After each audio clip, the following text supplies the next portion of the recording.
South Park, Cartman. And he often said, you know, that he couldn't stand hippies, that he hated hippies and stuff. And when I look back in the past and I look at the hippies, I mean, they had life all sussed out. And I've touched on this subject before on the YouTube, but these videos are particular for TikTok. And the reason why I believe that the hippies really knew what the world was is they were all about peace, love and understanding, and they threw a hell of a party at Woodstock to try to stop the war at Vietnam. And they were getting up to all sorts, and shall I say, they were taking a lot of medicine at the time, special medicine. Now, this medicine was also, when you put it today, was used throughout the ages, and rock musicians and artists and whatnot all fed off of this medicine. And I'm talking about the good medicine. Now, the tabloids and the news and the TV would try to say, you know, it was bad medicine, it was making you do crazy stuff. But when you interview, when you ask these celebrities, and there's been documentaries done about it, and, you know, people like Sting and most of the famous people in the 70s and the 60s that took this great medicine, it helped them see the world differently. And I like to think, well, all those herbs and all those other medicines around the world, you know, when you use this sort of medicine correctly, maybe because it's natural, maybe you see the world the way it's supposed to be seen, the way it really is, in that sort of hazy sort of state. And it opens your eyes to a new way of looking at things. And that is why a lot of artists say that, you know, once they've had that medicine and they go on a special trip, they come back enlightened, and they come back with a lot more sort of loving in their heart. And there's countries just now that have that medicine, and they sell that medicine over the counter, and other countries don't. And there's now some of that great medicine can be used to help people that are very ill. And in other countries where it's so legal to get this medicine, there are now shops and you can buy it and do it for relaxation and stuff. So, and I, growing up, was sort of against that medicine. But now I can see maybe it was meant to be for us. Because there's a lot of other medicines out there that really isn't helpful whatsoever.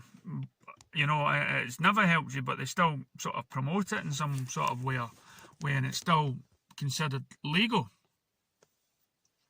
So the reason why I brought that up is because back then the hippies stood up for stuff. You know, they stood up for what they believed in peace and stuff. And there was a film called, there's a great incident in the past called, I believe it was called the Chicago 7, where they wanted to stop the war in Vietnam and they wanted to protest peacefully. And you had, and they, you know, and there were other occasions, like when Nelson Mandela walked and Gandhi walked, and they all done things, and they walked and they done things peacefully, and in a way they changed the world by doing that. But as we look at today's world, or in recent events when those sort of medicines have been outlawed, we come towards the Iraqi war that happened. And there were people that weren't hippies, that weren't on drugs. Oops, I said the D word there. I've been trying not to say the D word. And they done it by investigating it.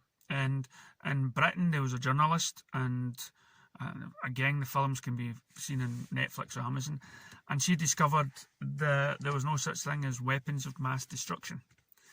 and because of her convictions, and she stayed with them, she was later freed round about at the end of it. At the same time, when she released those papers, there was a husband, again another film that you can see, a husband of a woman who was a CIA agent. He wrote an article about it and about the Bush administration. And because the Bush administration took offence to that, they opened up who his wife was. And the two of them were considered traitors because they were against the war and against the, because of the September 11th incident. If you fully believe that the two buildings came down by two planes, or supposedly two planes by it, and it was the two planes that caused them to come down, and the vanishing plane at the Pentagon and everything else.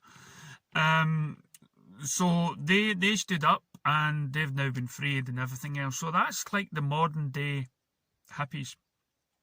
Nowadays, we have people walking the streets of every country in the world and saying that they've awakened. They've awakened to the idea that their governments and the world isn't exactly what it's made out to be, and they're dancing in the streets of London and Glasgow, Canada, places in America, and hopefully everywhere else peacefully. And I've seen videos of them shaking hands with police. I've seen videos of police lowering their shields and their weapons. Again, this is the hippies of today, fighting back by just saying, no, we don't want this. So for me, that tells me that this world is full of love and attention and full of power of the people and the spirit, and they're choosing how they want to live their life and not be dictated by governments that were supposed to be representing them. And freedom groups have risen in order to shake down those other party or politics that are not listening to the people.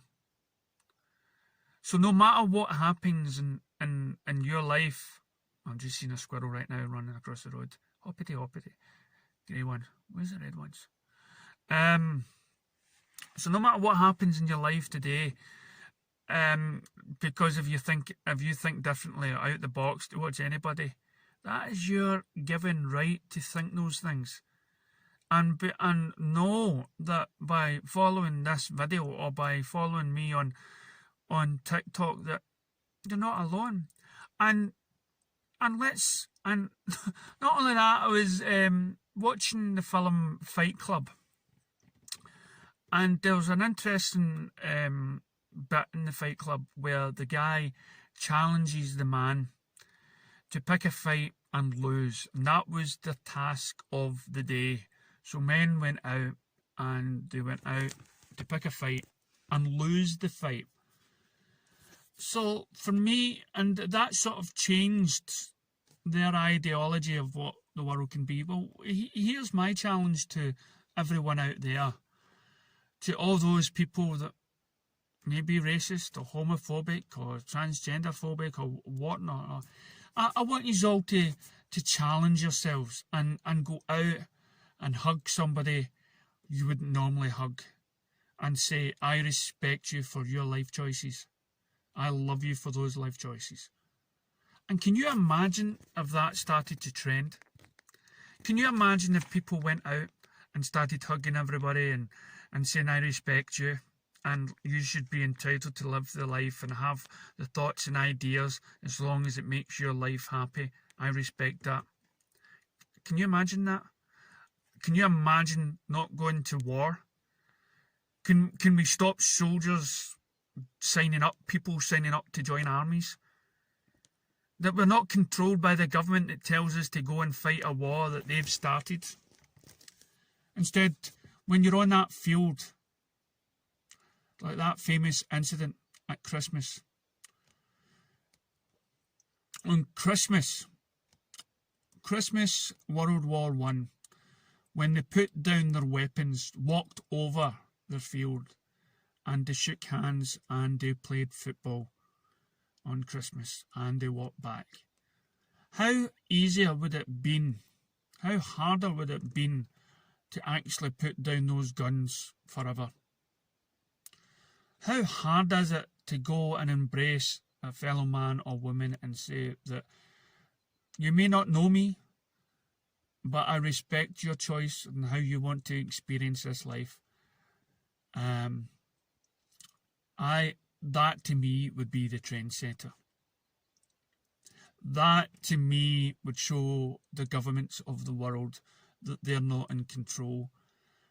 That will show to me that religion and anybody else in the world can unite under the one banner of love and respect. You know, that we just went over and hugged each other. I would love that to be a craze.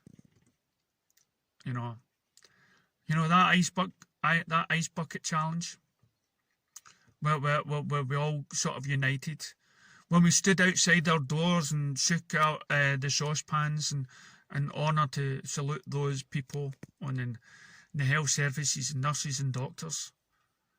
Well, for me, I set the new challenge of people in the army, people to go into the city centres and say, and just hug and says, we have the power to put down our hatred. There will be no more hatred in the world. So maybe we should all become hippies. Thank you.